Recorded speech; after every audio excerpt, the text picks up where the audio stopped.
नमस्कार, लोकमंच में आपका स्वागत है। मैं हूं अनुराग दीक्षित। लोकमंच में आज बात मुंबई बम धमाकों के दोषी याकूब मेमन की, उसको लेकर जो पूरी कानूनी प्रक्रिया है वो आज खत्म होती नजर आई। सर्वोच्च अदालत के स्तर पर जो तमाम याचिकाएं थी उनको लेकर आदेश दिए गए।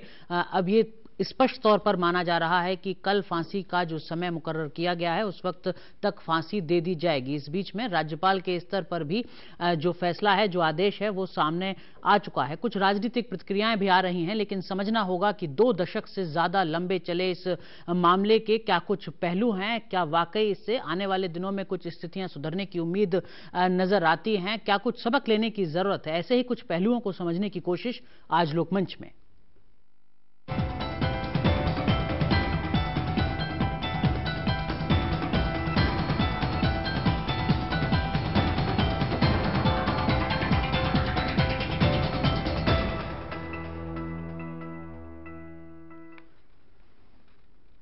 और इस महत्वपूर्ण विषय पर चर्चा करने के लिए हमारे साथ स्टूडियो में मौजूद हैं 3 बहुत ही खास मेहमान। मेरे साथ हैं वरिष्ठ अधिवक्ता पुनीत मित्तल साहब। बहुत बहुत स्वागत है मित्तल साहब आपका कार्यक्रम में। हमारे साथ जुड़ रहे हैं एनके सिंह जी, आप वीपीआरडी के एक्स डीजी रहे हैं, साथ ही साथ सीबीआई के जॉइंट डायरेक्टर भी रह चुके हैं, लंबा प्रशासनिक अनुभव है। बहुत बहुत स्वागत है सिंह साहब आपका कार्यक्रम में। और हमारे साथ जुड़ रहे हैं एक और खास मेहमान जस्टिस एस.एन. ढींगरा साहब। बहुत बहुत स्वागत है ढींगरा सर आपका भी कार्यक्रम में।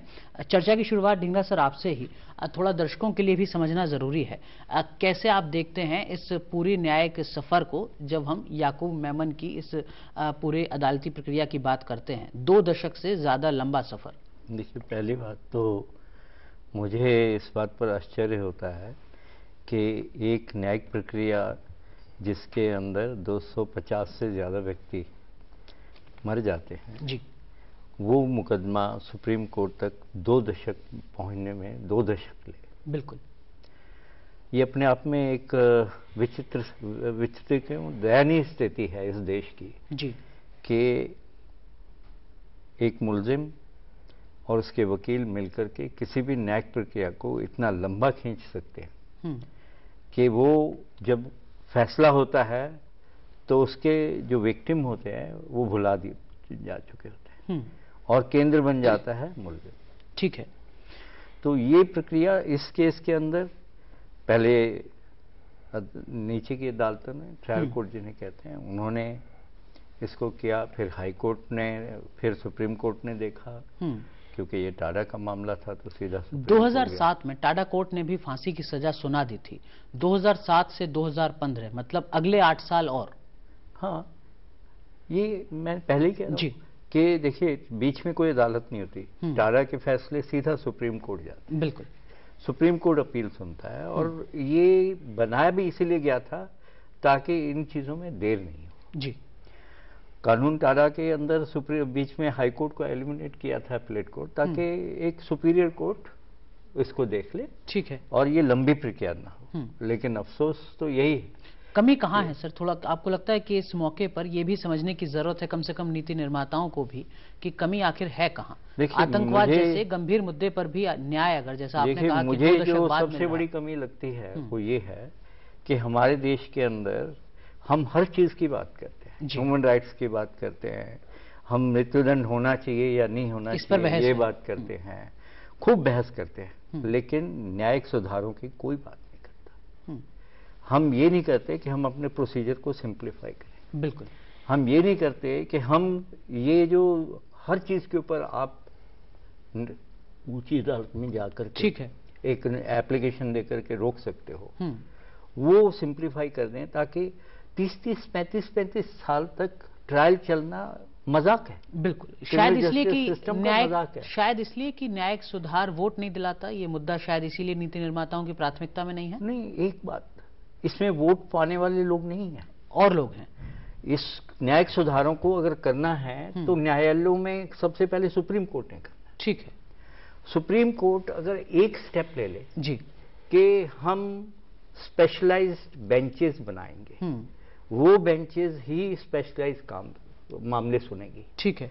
क्रिमिनल कोर्ट की बेंच हो, उसमें ऐसे जज हों जिन्होंने क्रिमिनल ट्रायल की है या क्रिमिनल ट्रायल से बहुत वास्ता रहा है। जी, और वही सुने। ठीक है, ये तो नहीं कि हर 6 हफ्ते बाद, हर 4 हफ्ते बाद बेंच बदल रही है और एक ऐसा जज जिसने टैक्सेशन किया है वो आकर के क्रिमिनल कोर्ट के फैसले करता है। बिल्कुल ठीक है सर, तो मैं इसको आपसे थोड़ा और विस्तार है। से समझूंगा। मित्तल साहब, इस पहलू को जो जस्टिस ढींगरा कह रहे हैं उसको कुछ लोग इस तरीके से भी परिभाषित कर सकते हैं कि देखिए ये लोकतंत्र की खूबसूरती है कि यहाँ जो दोषी है उसको भी पूरा मौका कम से कम मिलता है न्याय पाने के लिए। क्या वाकई इस मामले में भी ये तर्क में कुछ दम नजर आता है क्या? देखिए, जहां तक ट्रायल का सवाल है, इस मुकदमे में कम से कम हम देखें 93 का मामला है, 2007 में कन्विक्शन हुई ट्रायल कोर्ट से। रीजंस रहे होंगे, खूब सारे विटनेसेस हैं, शायद खूब सारे अक्यूज हैं, बट हमें नहीं भूलना चाहिए कि एक स्पेशल कोर्ट ने किया ये फैसला, मतलब कि उस कोर्ट के पास कोई और काम नहीं था सिवाय उस मुकदमे करने के। डिस्पाइट दैट इतना समय लगा, वहां भी 14 साल लग गए। वहां भी 14 साल लगे क्योंकि अक्यूज ज्यादा थे या बहुत से रीजन। तो ट्रायल कोर्ट का रिकॉर्ड आप देखें तो शायद अंदाजा लगे क्यों रहा ऐसा। लेकिन कॉन्स्टिट्यूशनल प्रोटेक्शन होने में कोई बुराई नहीं है। इट इज इम्प्लीमेंटेशन जहां प्रॉब्लम है। ये बात ठीक है कि इनोसेंट आदमी को सजा नहीं होनी चाहिए जी। ये बात भी ठीक है कि ये बात रिकग्नाइज है कि ट्रायल कोर्ट गलती कर सकता है, इसलिए अपील का प्रावधान भी है, यहां तक भी कोई प्रॉब्लम नहीं। लेकिन जैसा सिस्टमिक डिले जो है वो डिले उस फंडामेंटल राइट को भी डिफीट कर रहा है। फॉर इंस्टेंस, अक्यूज को अगर सपोज इनोसेंट करार देना है, सपोज अगर वो इनोसेंट है, उसको उस इनोसेंस को प्रूव करने में अगर इतना साल लग गया, तो और आप सपोज 2015 में इस कंक्लूजन पे पहुंचते कि ये इनोसेंट है, सपोज आप पहुंचते जी, तो आपने उसकी पूरी लाइफ बिल्कुल बर्बाद कॉन्विक्ट स्टेटस की रखी और वो अंदर रहा पूरी लाइफ, उसकी फैमिली पूरी डिस्टर्ब होगी। ठीक है, ये भी जितना राइट अवेलेबल है, कॉन्स्टिट्यूशनल राइट डिस्टर्ब इसीलिए हुआ क्योंकि इंप्लीमेंटेशन ठीक से नहीं है। ठीक है, right is fully recognize, I think उसमें कोई गलती नहीं। ठीक है सिंह साहब, एक चीज सर मैं आपसे समझना चाहूंगा, आप कैसे आंकते हैं देर से आया सही फैसला? क्योंकि आप उस व्यवस्था से रहे हैं जिसने लगातार आतंकवाद जैसे मुद्दों से सामना किया होगा, मुकाबला किया होगा। इसके पहले 2-4 शब्द इस पर मैं ऐड कर दूं। आप लोगों ने बिल्कुल सही फरमाया है, जस्टिस ढींगरा ने ठीक कहा है। और मैं लंबे समय तक सीबीआई में था और फिर स्टेट सीआईबी में काम किया हूं, तो उस दृष्टिकोण से हम देखते हैं तो आपने ठीक कहा है, मैं पूरी तरह सहमत हूं। वो बड़ा फ्रस्ट्रेटिंग एक्सपीरियंस है इन्वेस्टिगेटिंग ऑफिसर के लिए, और असहाय महसूस करता है कि इतना हुआ, इतना परिश्रम के बाद और प्रयास के बाद हमने केस को सुलझा दिया और अदालत के सामने रख दिया। उन लोगों में भी, हम लोगों में भी कमी है जी। और उसके बाद फिर ट्रायल में इतना देर लगे, तो इसको तो गंभीरता से देखना होगा। ठीक है, इसमें मैं केवल इतना ही कहूंगा कि केवल हम जुडिशरी को ही हम ब्लेम नहीं कर सकते हैं जी। आफ्टर लॉ मेकर्स पॉलिटिशियंस हैं। बिल्कुल, प्रोसीजर का परिवर्तन या सीआरपीसी का जैसे अमेंडमेंट हुआ 1973 में, तो उसमें बहुत समय लग जाता है और प्रायोरिटी पॉलिटिशियंस लोगों का कहीं और है। कम, ये चीजें कम है। ठीक है। दूसरा चीज जिस पर मैं जोर देना चाहूंगा कि केस में भी फर्क होता है। जैसे इस केस में बहुत सारे परिस्थितियां थी जिसके चलते देर हो सकता था। एक तो एक्यूज थे, सब भाग गए जी, और मेन एक्यूज जो आज भी हैं टाइगर अभी देश के बाहर है। और याकूब को किस तरह से लाया गया, इसके बारे में कितना विवाद उठाया हम लोग सब जानते हैं। तो उनको लाया गया और उसमें भी समय लगा। बिल्कुल। देखिए, दूसरी बात और है, पहले इस केस को बॉम्बे पुलिस ने, महाराष्ट्र पुलिस के ने टेकअप किया था, उनके द्वारा अनुसंधान किया जा रहा था। बाद में मांग हुआ और इतना गंभीर था, जो भी कारण हो, inter state ramification, international ramification जी, तब सीबीआई ने से 2 एजेंसीज ने इसमें काम किया। लेकिन अगर आप इतिहास देखें तो आप महसूस करेंगे कि बॉम्बे पुलिस ने भी बहुत अच्छा काम किया और सीबीआई ने भी बहुत कम समय में इस केस में, हम लोग भी बहुत ज्यादा समय ले लेते थे, मैं जानता हूं, लेकिन ट्रायल कोर्ट ने फैसला देने में, अभी जिसकी चर्चा हुई, समय लिया और उसके बाद तो बहुत ही समय लगा है। ठीक है, तो लेकिन जो फैसला आया भी देर के बाद भी, इतनी देर के बाद भी आया, वो फैसला भी आपको लगता है कि देर से ही सही, लेकिन सही फैसला, न्याय है? देखिए, इस पर तो ये तो बड़ा विवादास्पद बात है। मैंने जो कुछ सुना है, मैं इसमें सीबीआई से बाहर आ गया था जी, मैं उसमें बीएसएफ में था, लेकिन लंबे समय तक काम किया, तो इसके बारे में जानकारी है। तो इसके जो अधिकारी थे, ज्वाइंट डायरेक्टर एस सेन, उनको भी मैं जानता हूं, बड़े ही कॉम्पिटेंट ऑफिसर थे। और फिर हमारे वो बी रमन, जिन्होंने आर्टिकल लिखा है कि एश्योरेंस दे के लाया गया था उनके साथ, ठीक है, ये सारे हाँ, इसको लेकर भी सवाल उठे, बहुत ज्यादा। और मैं दोनों को जानता हूं, बी रमन हमारे बैचमेट और फ्रेंड थे, और बड़े ही ईमानदार और निष्पक्ष पुलिस अधिकारी थे। और सेन भी बहुत अच्छे competent consensus police CBI officer थे। तो ये अपने जगह पर है। अंत में तो मानना ही पड़ेगा हम लोगों को, जो हमारा जो सिस्टम है, देखिए व्यक्तिगत विचार हम कहें कुछ और कोई कुछ कहे, वो अलग हो सकता है। उससे भी सर्वोपरि है कि हमारा जो क्रिमिनल जस्टिस सिस्टम है जी, और उसमें अगर हम ये कहते हैं कि भाई बहुत समय लगा, तो ये भी उसके साथ, जैसे हमारे मित्र जी ने ठीक कहा है, हाँ, कि सेंस ऑफ जस्टिस नहीं हुआ, ऐसा नहीं होना चाहिए, वो सारे एग्जॉस्ट कर गए। हाँ, लेकिन अगर मेरा अनुभव के आधार पर, और मैं जैसा सोचता हूं कि अब तो फैसला हो गया और कल उनको फांसी लगेगा, लेकिन इसमें मैं सोचता था कि सारे बातों को लेते हुए ये इनको आजीवन कारावास काफी था, फांसी का सजा थोड़ा ये ज्यादा है, एक्सेसिव है। इसके लिए कारण भी मैं बता सकता हूं। ठीक है सर, एक छोटा सा ब्रेक अभी ले लेते हैं, इस बीच में आपसे कारण भी समझ लेते हैं। एक छोटा सा ब्रेक ले रहे हैं, एक और खास मेहमान हमारे साथ स्टूडियो में जुड़ेंगे, तुरंत हाजिर हो रहे हैं। और इस पर चर्चा में हमारे साथ स्टूडियो में जुड़ चुके हैं एक और खास मेहमान हमारे साथ हैं, वरिष्ठ पत्रकार सत्यप्रकाश जी। आप लीगल एडिटर हैं हिंदुस्तान टाइम्स समूह में। बहुत बहुत स्वागत है सत्यप्रकाश जी आपका भी कार्यक्रम में। सर, आपसे भी तमाम कानूनी पहलुओं को समझने की कोशिश करूंगा, लेकिन उससे पहले जो प्रतिक्रियाएं, खासकर राजनीतिक प्रतिक्रियाएं हैं, उनको भी थोड़ा समझ लेते हैं। भारतीय जनता पार्टी के वरिष्ठ नेता सांसद सत्यपाल सिंह ने इस फैसले के बाद किस तरीके की प्रतिक्रिया दी है, आइए देखते हैं। देखिए, सबसे पहले तो मैं इस फैसले का स्वागत करता हूं, और न केवल मैं, इस देश के करोड़ों लोगों इसका स्वागत किया है और कर रहे हैं। आज सवेरे ही महाराष्ट्र के माननीय मुख्यमंत्री को, जिनके परिवारों के लोग मारे गए थे 1993 में, उन 1600 लोगों ने अपने हस्ताक्षर करके आज एक प्रतिवेदन दिया था कि याकूब मेनन को की जो सजा है वो फांसी ही लगनी चाहिए। बात यह है कि जहां तक तैयारी की बात है, सावधानियों की बात है, क्योंकि ये कई दिनों से चल रहा था, इसलिए महाराष्ट्र पुलिस, चाहे नागपुर हो या दूसरे हो, न केवल महाराष्ट्र बल्कि हमारे दूसरे जगह सभी प्रदेशों की जो पुलिस है वो निश्चित रूप से जो सावधानी होंगे वो सावधानियां लेंगे, ताकि किसी भी प्रकार की कोई प्रतिक्रिया न होने पाए। और मुझको लगता है ये प्रतिक्रिया होनी भी नहीं चाहिए। इस वजह से सभी समझदार हैं, चाहे कोई हिंदू हो, चाहे कोई मुसलमान हो, चाहे वो किसी भी जाति, किसी भी मजहब का मानने वाला हो, सब लोग ये चाहते हैं कोई भी आतंकवादी, कोई भी अपराधी किसी जाति का नहीं होता या किसी भी धर्म का नहीं होता। इस सबको मालूम है। इतने जहां सैकड़ों लोग मारे गए, हजारों लोग जहां जिसमें घायल हुए हों, अगर ऐसे आदमी को फांसी लगी और वो इतने दिनों के बाद लगी हो, सबको इसका स्वागत करना चाहिए। तो आतंक को धर्म और जाति की नजर से ना देखा जाए। सत्यपाल सिंह को आपने सुना। कांग्रेस पार्टी के वरिष्ठ नेता प्रवक्ता रणदीप सिंह सुरजेवाला की प्रतिक्रिया आई है, आइए देखते हैं।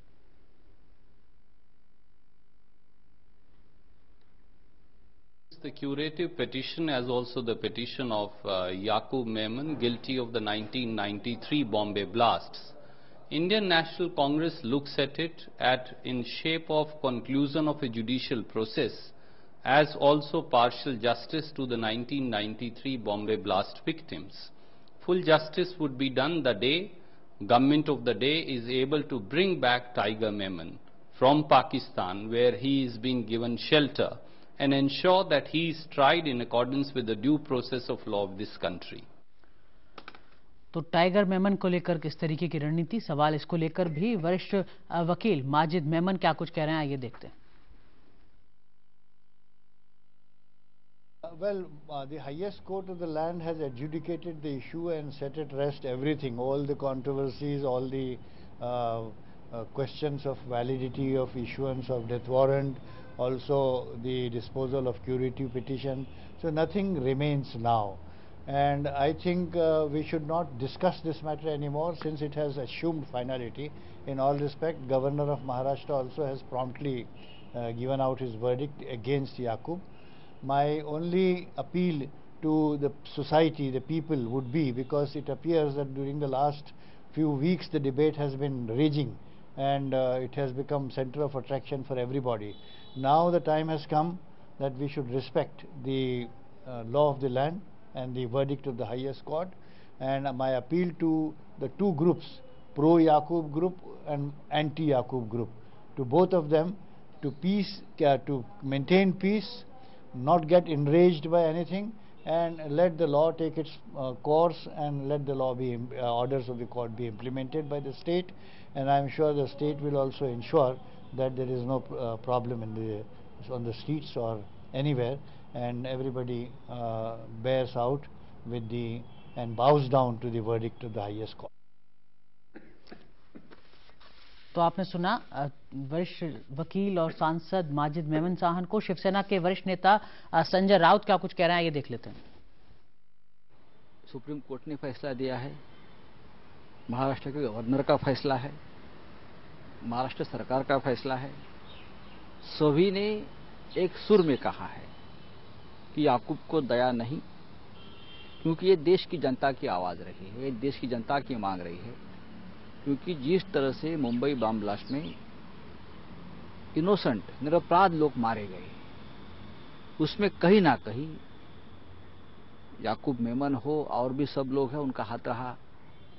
तो अब इतने साल के बाद जिस तरह से ये लोग अपनी जान बचाने के लिए भागम भाग कर रहे थे, और जो लोग आज उनके लिए मानवता के आधार पर दया याचिका लेके घूम रहे थे, अब उनको पता चलेगा मृत्यु क्या होती है, दर्द क्या होता है अपनों का।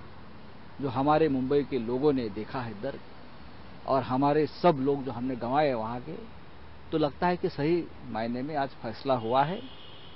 और देश की जनता की जो मांग रही, ये मांग सरकार और न्यायालय ने उनकी आवाज सुन ली है। ठीक, तो जनता की उम्मीदों के हिसाब से सही फैसला। सत्यप्रकाश सर, आपसे समझना चाहूंगा सर, एक पत्रकार के तौर पर जितना अब तक का डेवलपमेंट है, ये तय है कि कल सुबह 7 बजे से पहले फांसी दी जानी है? देखिए, इंडिकेशंस कुछ इस तरह के ही हैं, क्योंकि सुप्रीम कोर्ट ने दो चीजें बहुत साफ तौर पे कही है। एक तो डेथ वारंट में कहीं कोई लीगल कोई खामी नहीं है, कानूनी तौर पे उसमें कहीं कोई त्रुटि नहीं है। और दूसरी चीज ये कि याकूब मेमन ने जब मर्सी पिटिशन उनकी खारिज हुई थी, उसके बाद उन्होंने उसको चैलेंज नहीं किया था। मर्सी पिटिशन का जो डिसमिसल होता है, it's always subject to judicial review, लेकिन वो जो उनके पास विकल्प था उसका उन्होंने इस्तेमाल नहीं किया जी। और तीसरी चीज कोर्ट ने कही कि जो 14 दिन, पिछले साल एक अदालत में सुप्रीम कोर्ट का फैसला आया था जिसमें ये कहा गया था कि मर्सी पिटिशन के डिसमिसल के बाद कम से कम 14 दिन का समय बीच में होना चाहिए, उसके बाद ही आप किसी कॉन्विक्ट को फांसी दे सकते हैं। ठीक है। सुप्रीम कोर्ट ने कहा कि he has failed to make out a case for this, और उसकी वजह ये थी कि जब डिसमिसल हुआ इनके मर्सी पिटिशन का अप्रैल 2014 में डिसमिसल हुआ, मई 2014 में इनको कम्युनिकेट किया गया, और उसके बाद 14 दिन के बजाय 14 महीने हो चुके हैं। तो ये तीन चीजें जो सुप्रीम कोर्ट ने कही है, उसके बाद ये लगता नहीं है कि शायद और कोई विकल्प बचा हुआ है। सिर्फ एक चीज राष्ट्रपति महोदय का फैसला आना है, जो आज सुबह मर्सी पिटिशन दायर किया गया था, अगर वो डिसमिसल होता है तो उसके बाद ये मान के चलिए कि कल सुबह तक। ठीक है, लेकिन कल सुबह तक अगर इस तरीके से दया याचिका पर कोई विचार नहीं हो पाता है, किसी कारणवश स्पष्टता नहीं आती है राष्ट्रपति भवन से, तो उसका कुछ असर क्या इस फैसले पर पड़ेगा या नहीं पड़ेगा? नहीं पड़ेगा। अगर कोई भी किसी भी तरह का कोई लीगल रिकोर्स, कोई एप्लीकेशन, पिटिशन कहीं भी पेंडिंग है जी, उस पेंडेंसी के दरमियान किसी भी कॉन्विक्ट को हैंग नहीं किया जाता है आमतौर पे। और मेरा मानना है कि इसमें भी अगर राष्ट्रपति महोदय आज रात तक फैसला नहीं लेते हैं जी, तो महाराष्ट्र सरकार और जेल के जो अधिकारी हैं वो हैंग नहीं करेंगे, क्योंकि आमतौर पे होता यह है कि जैसे ही मर्सी पिटिशन फाइल होगी, वो जेल को बाकायदा सूचना दी गई होगी कि यहाँ पर मर्सी पिटिशन आ गई है। तो जब तक मर्सी पिटिशन पे डिसीजन नहीं हो जाता है तब तक फांसी नहीं दी जाएगी, ये मान के चलिए।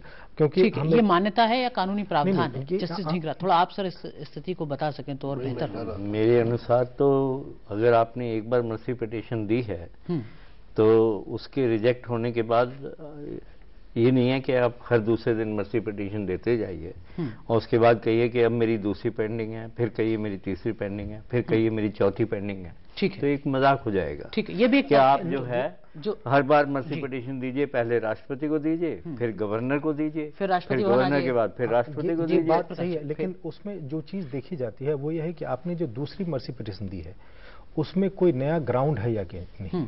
अगर कोई नया ग्राउंड है तो वो कंसिडर किया जाएगा, नहीं तो वो सरसरी तौर पे उसको खारिज कर दिया जाएगा।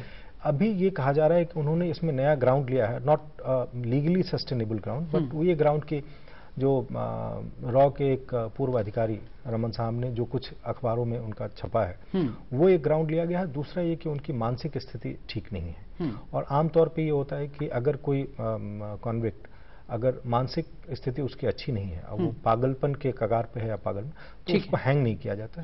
तो अगर उन्होंने प्ली ली है तो होता यही है कि जब तक वो प्ली पेंडिंग है उस दरमियान हैंग नहीं किया। लेकिन जो बात जस्टिस ढींगरा कह रहे हैं, परसों अगर फिर दोबारा एक इस तरीके से याचिका दे दी जाती है, उसके बाद अगले दिन फिर एक याचिका किसी और आधार पर दे दी जाती है, मित्तल साहब वरिष्ठ वकील हैं, शायद जैसा कि उन्होंने कहा कि तब ये पूरी प्रक्रिया का मजाक नहीं। दूसरा भी एक चीज और भी है कि जेल के डॉक्टर एग्जामिन करते हैं, अभी भी कर रहे हैं, रिपोर्ट आ रही है, सब कुछ ठीक है, करते हैं।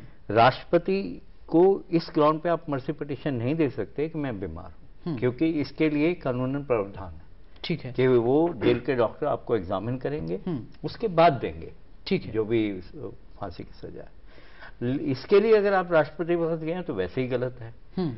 और कोई कारण जो ये कह रहे हैं कि अखबार में आर्टिकल छपा और किसी ने कहा जी सरेंडर किया, तो देखिए जब ट्रायल चलती है जी, तो ट्रायल के अंदर मुलजिम को पूरा डिफेंस देने का अधिकार होता है, पुलिस के अफसरों को भी पूरा वहां आकर के वो करने का होता है, ठीक है।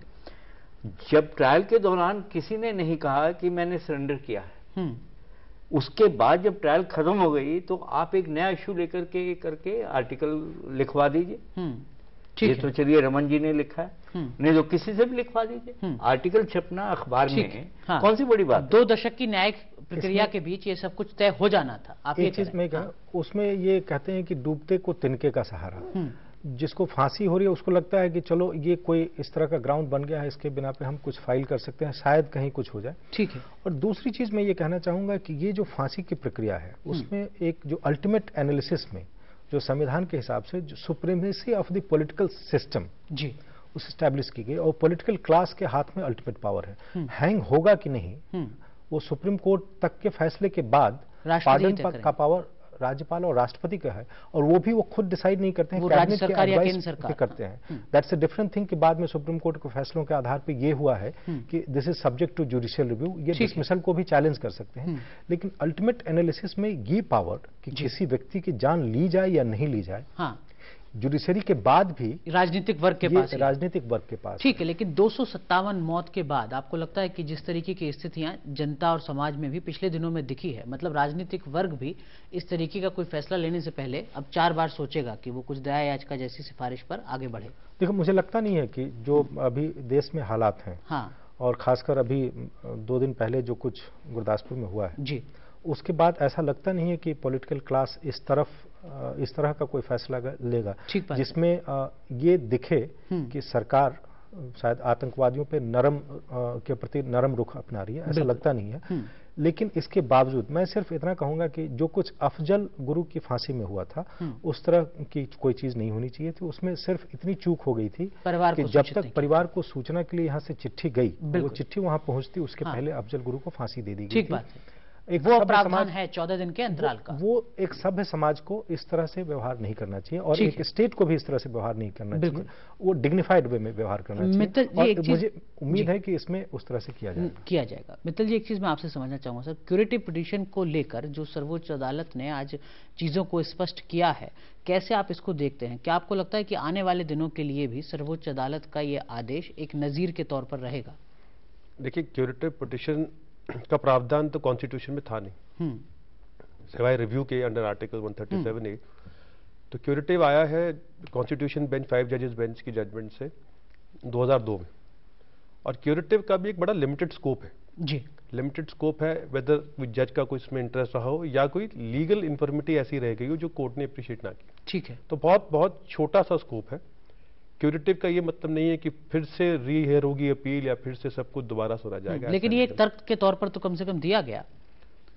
देखिए, जिस तरह का ये मामला है जी, और जिस तरह के इस मामले को हाइप किया गया, उस तरीके की मामले को जब बहस करने लगे तो शायद सब कुछ ही बहस कर दिया, और जो क्यूरेटिव का स्कोप था जी, उसके बियॉन्ड चला गया। और इसीलिए शायद सुप्रीम कोर्ट ने आज होल्ड किया है, बड़े फर्म फैसले में होल्ड किया है कि कोई फेलेसी नहीं है जजमेंट में, जजमेंट बिल्कुल ठीक है, कॉम्पोजिशन ऑफ बेंच बिल्कुल ठीक है, बिल्कुल रूल्स फॉलो हो के सब कुछ हुआ है।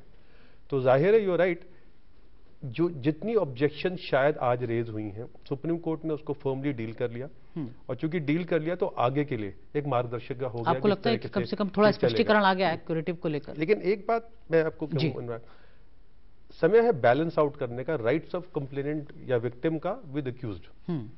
ये देखा जाता है नॉर्मली, और हम लोग देखते हैं जैसे झिंगरा विद एग्री, जब ट्रायल चलता है और ट्रायल के बाद कन्विक्शन या एक्विटल के फैसले आते हैं तो राइट ऑफ अक्यूज जो है शुरू हो जाता है, वो विक्टिम से ज्यादा प्रेमिसी ले जाता है। बिल्कुल।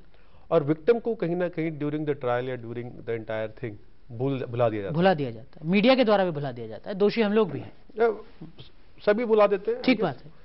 तो जितना जल्दी फैसला हो वो दोनों के हक में और दोनों के हित में। ठीक। अक्यूज अगर इनोसेंट है तो अपना घर जाए, काम करे, संभाले, और अगर गिल्टी है तो सजा पूरी करे अपनी। क्योंकि अगर आप 22 साल बाद उसको ये बताएं, जैसे मैंने कहा कि अगर आप कन्विक्टेड हैं और आपको अब सजा दे रहे हैं, ठीक है, तो वो 22 साल की जो एग्री उसने ली जेल में रह के या ट्रायल की, वो भी एक पनिशमेंट रही। ठीक है, लेकिन ये इसको लेकर सर्वोच्च अदालत का क्यूरेटिव पिटीशन को लेकर आज का आदेश या स्पष्टीकरण आपको लगता है कुछ अलग है? नहीं, क्यूरेटिव पिटीशन में कोई कंफ्यूजन नहीं था। जस्टिस जोसेफ ने ये कहा था कि आर्टिकल 21 में ये कहते हैं कि no person shall be deprived of his life और लिबर्टी जी except in accordance with procedure established by law.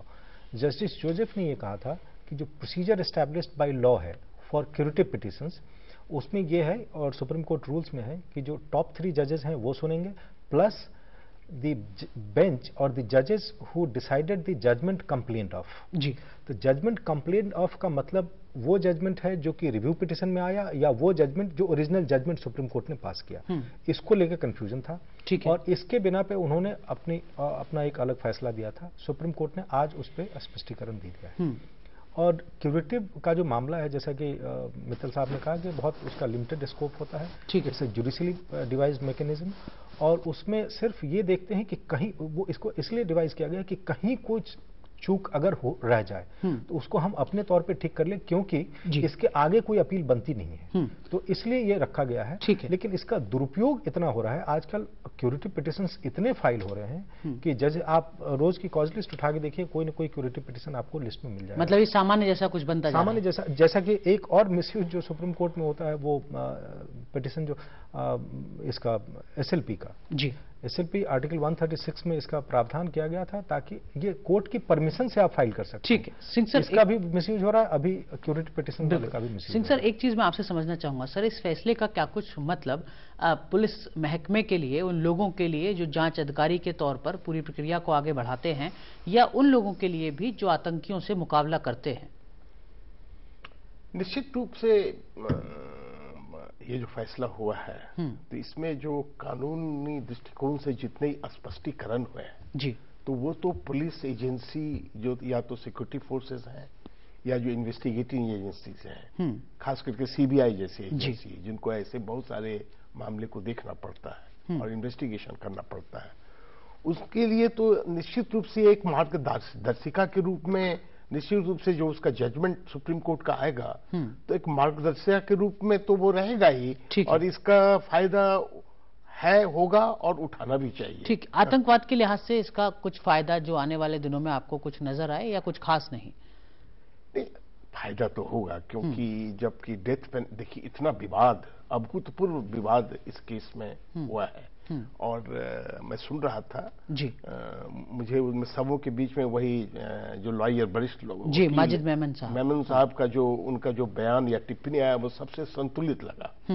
तो सभी इसका स्वागत करेंगे, ऐसी बातें कही जा रही नहीं, विरोध भी है, कुछ लोगों के अपने तर्क भी है। विरोध ऐसे लोगों के द्वारा नहीं है, बहुत सम्मानजनक व्यक्ति, कानून के राम जेठमलानी जैसे व्यक्ति, एक रिटायर्ड जज ऑफ द सुप्रीम कोर्ट, उन्होंने उसका विरोध किया है।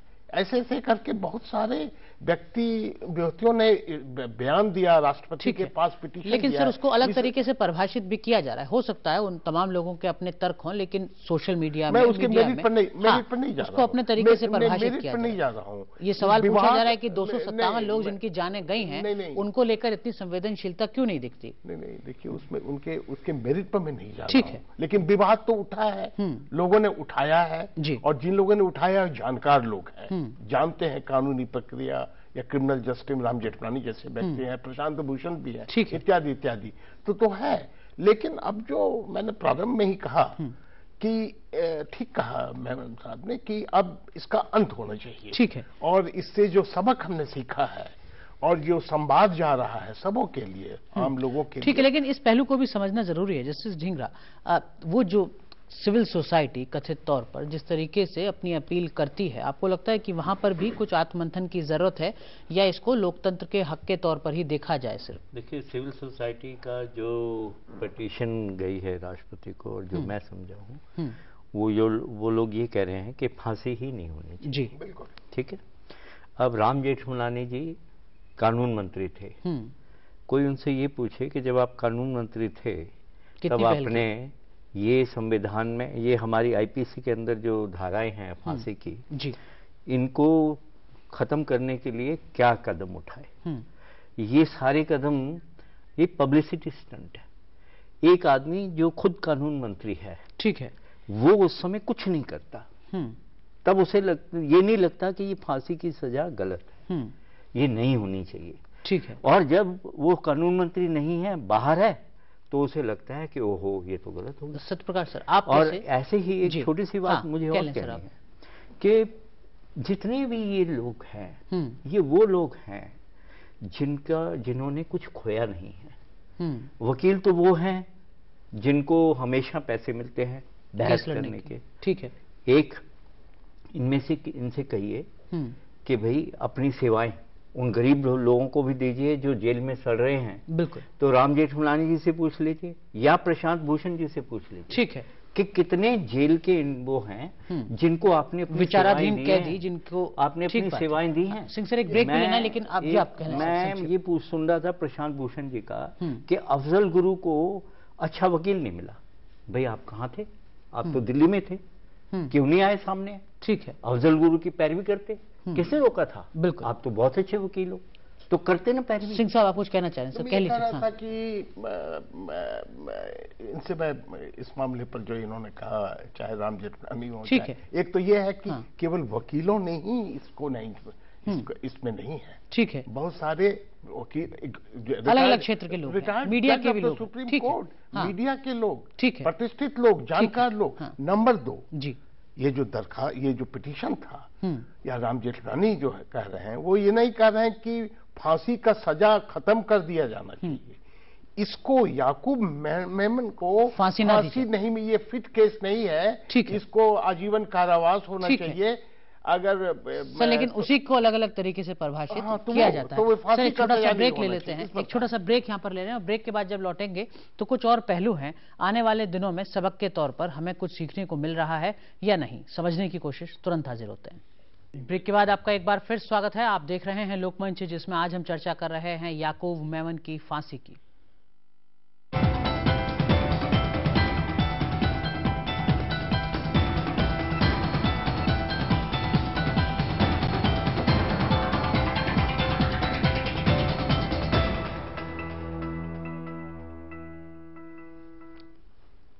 सत्यप्रकाश सर, आपसे समझना चाहूंगा सर, वो सिविल सोसाइटी की तरफ से अपील, उसको आप कैसे आंकते हैं? प्लस इसके साथ साथ एक दो राजनेता भी अपनी अपनी टिप्पणियों के साथ सामने आ रहे हैं। कोई इस फैसले पर ही सवाल खड़े कर रहा है, कोई न्यायिक प्रक्रिया पर सवाल खड़े कर रहा है, कोई कह रहा है कि राजीव गांधी के हत्यारों को फांसी क्यों नहीं, बेअंत सिंह के हत्यारों को फांसी क्यों नहीं?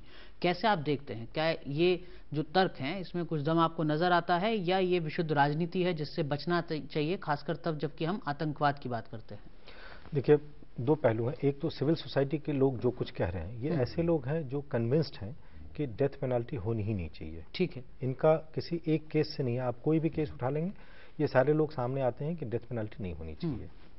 दूसरा जो राजनीतिक लोग हैं उनकी अपनी अपनी कॉन्स्टिट्यूएंसी है, वो उसके हिसाब से उसमें ओवैसी साहब भी हैं और भाजपा के भी लोग हैं, शिवसेना के भी लोग हैं, अलग अलग लोग हैं। ठीक है। बहुत कम ऐसे लोग हैं जो कि out of conviction, I am talking about the political class, जो आउट ऑफ कन्विक्शन बोल रहे हैं कि ये ऐसा ही होना चाहिए, नहीं होना चाहिए। ठीक है। जो उनकी पॉलिटिकल आइडियोलॉजी है उसके हिसाब से बोल रहे हैं। लेकिन क्या आतंक जैसे मुद्दे पर भी राजनीतिक वर्गों को अपनी राजनीतिक जमीन देखनी चाहिए? क्या ये उचित है एक पत्रकार के तौर पर, एक नागरिक के तौर पर? देखिए, हिंदुस्तान एक लोकतांत्रिक देश है, हर व्यक्ति को खुले तौर पे अपनी बात रखने का अधिकार है, और कोई भी रख रहा है वो किसी राजनीति की वजह से रख रहा है या अदरवाइज, उसमें हमें नहीं पड़ना चाहिए। लोग अपनी बात रख रहे जब तक कि लोग हिंसक नहीं हो जाते हैं। अगर शांतिपूर्ण तरीके से कोई अपनी बात रखता है कि मैं इससे सहमत हूं, नहीं हूं, इसमें किसी को कोई ऐतराज नहीं होना चाहिए। ये एक लोकतांत्रिक देश है और लोकतांत्रिक देश में एक लोकतांत्रिक प्रक्रिया में ठीक है। लेकिन अगर एक जाना पहचाना चेहरा या एक लोकप्रिय चेहरा कोई ऐसी बात कहता है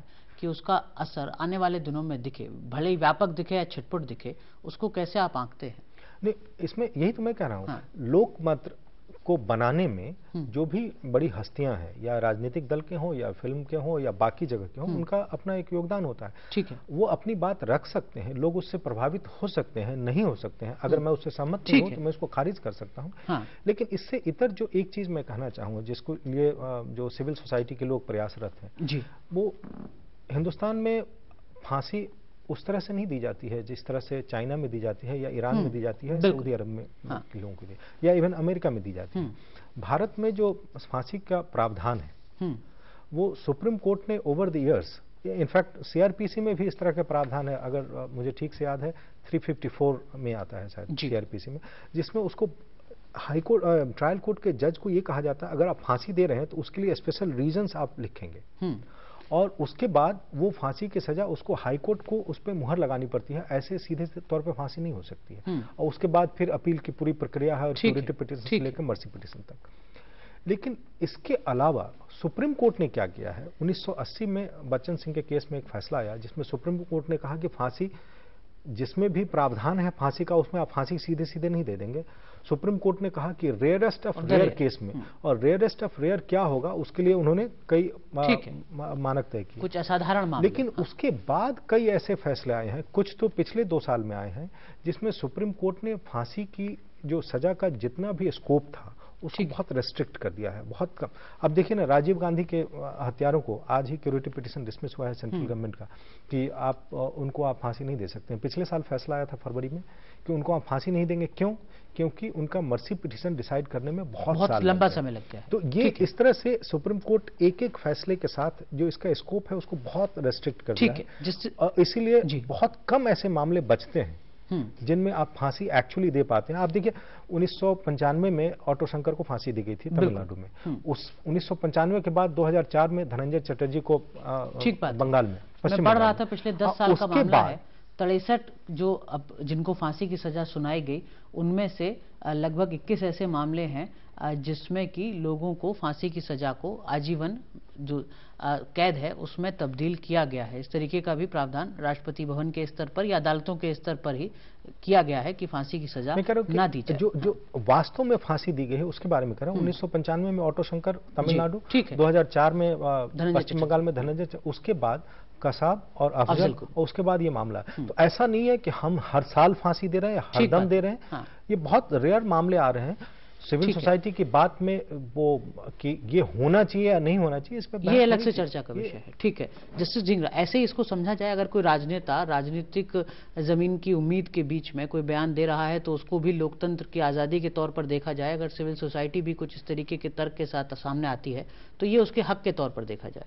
देखिए, हमारे देश का जो संविधान है वो हर एक को अपने विचार रखने की स्वाधीनता देता है जी, इसलिए इस मामले में तो हम कुछ कह ही नहीं सकते कि वो ऐसा क्यों बोल रहा है, वो ऐसा क्यों बोल रहा है। हर एक के अपने कारण हैं। किसी को राजनीतिक खेती करनी है, किसी को राजनीतिक वो फायदे लेने हैं, और क्यों ना लें, जब संविधान स्वतंत्रता देता है तो लेते हैं। ठीक है, लेकिन इन सब के बीच जी आप सिविल सोसाइटी जो है, बुद्धिजीवियों का जो है वो व्यवहार मुझे यही लगता है कि वो अगर सब फांसी की सजा के खिलाफ है तो ठीक है, बहस करें, लेकिन ये न कहें कि कसाब को फांसी क्यों दे दी, इसको फांसी क्यों दे दी, और इसको फांसी क्यों दे दी? क्योंकि ये आतंकवादियों से जुड़े मामले हैं जिनके साथ एक नहीं, मतलब 200, 300, 400, 500, हजारों व्यक्ति की मौत कभी संभव थी, कभी हो। बिल्कुल। मेरा एक पॉइंट इसी में कहना है। ठीक है सर, इससे थोड़ा आगे बढ़ जाते हैं। एक सेकंड।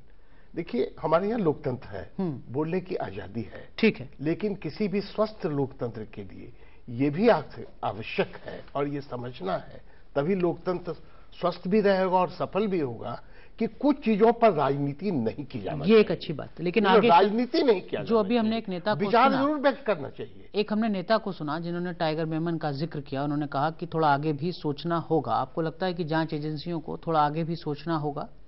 मतलब मैंने समझा क्या? टाइगर मेमन के संदर्भ में जो अभी आप भी कह रहे थे कि टाइगर को लेकर किस तरीके की कार्रवाई की जा रही है, या और इस तरीके के आतंकी जो अलग अलग देशों में छिपे हैं। नहीं, उसका सबसे बड़ा विलन जो हुआ 93 में जी, वो निश्चित रूप से टाइगर मेमन था और वो अभी भी बाहर है। और इसके ये जो याकूब है वो कहीं भी एग्जीक्यूशन में शामिल नहीं हुआ। ये सब फाइन पॉइंट्स हैं। हाँ। इसमें तो क्या जांच एजेंसियों से हमें उम्मीद की जाए कि आने वाले दिनों में टाइगर के संदर्भ में या ऐसे ही कुछ और जांच एजेंसी या हमारी जो एजेंसियां हैं उनसे सबसे बड़ा उम्मीद कठिनाई है। हाँ। लेकिन हमें उम्मीद करना चाहिए कि टाइगर को लाया जाए और उन्हें सजा दी जाए। ठीक है। हाँ। मित्तल साहब, इस फैसले के बाद आतंकवाद के खिलाफ क्या आपको लगता है कि कोई सख्त संदेश जैसा जाता है भारत के द्वारा अंतर्राष्ट्रीय स्तर पर भी और राष्ट्रीय स्तर पर भी? एज ए रिएक्शन मैं कहूं कि फ्रीडम ऑफ स्पीच तो ठीक है, फंडामेंटल राइट है, कॉन्स्टिट्यूशन परमिट करता है, लेकिन वो फ्रीडम ऑफ स्पीच इतने एक्सटेंट तक एक्सप्रेस हो कि नेशन वीक दिखे, I think that is not acceptable. ठीक है। किसी भी इस तरह की प्रक्रिया जहां पर इस तरह का अटैक हुआ हो, नेशन की सॉवरेनिटी पे अटैक हुआ हो, वहां पर सबको यूनाइटेड खड़े होकर स्टेट को एक जीरो टॉलरेंस जिसे कहते हैं उस तरह की पॉलिसी शो करनी चाहिए और आई थिंक सबको यूनाइट करना चाहिए। ठीक है। डिबेट किसी भी बात पे किया जा सकता है। ठीक है, लेकिन क्या कुछ संदेश आपको नजर आता है आतंकवाद के खिलाफ इस फैसले के बाद? सर्टनली मेरे ख्याल से जो फैसला ये आया है इससे ये तो जरूर होगा कि टॉलरेट नहीं किया जाएगा। विलंब हो गया, ठीक है। देखिए, एक मैसेज देने की कोशिश हुई है जुडिशरी के द्वारा भी और जो हमारा पॉलिटिकल सिस्टम है उसके द्वारा भी, लेकिन जो अंतर्राष्ट्रीय परिस्थितियां हैं और जिस तरह से सीमा पार से आतंकवाद का निर्यात हो रहा है हमारे यहाँ, और उसमें ये बात थोड़ी मुश्किल लगती है कि चूंकि जहाँ पे फिदाइन अटैक हो रहे होंगे तो वहाँ पे ये कि आप इनको, चूंकि आप किसी को फांसी दे रहे हैं, जान ले रहे हैं, वहाँ जान देने के लिए तैयार है, वो इसके लिए अलग तरह से पूरी मशीनरी लगी हुई है। किस तरह से नाबालिग बच्चों को उनको इंडोक्ट्रिनेट किया जाए, एक खास तरह से उनको और कुछ बताया ही नहीं जाता, एक खास चीज बताई जाती है, पढ़ाई जाती है, तो वो एक बहुत लंबी लड़ाई है और वो अलग एक सिर्फ इससे नहीं होगा। एक मैसेज जाता है और सोसाइटी को एक तरह से हम आश्वस्त करते हैं कि अगर कोई इस तरह की कोशिश करता है तो हम उसको सख्त सजा देंगे। लेकिन सिर्फ यही काफी नहीं है, बेहतर यह होगा कि पुलिसिंग सिस्टम बेहतर हो और भी जो तरीके हैं आतंकवाद से निपटने के उन पर भी काम किया जाए। ठीक बात है।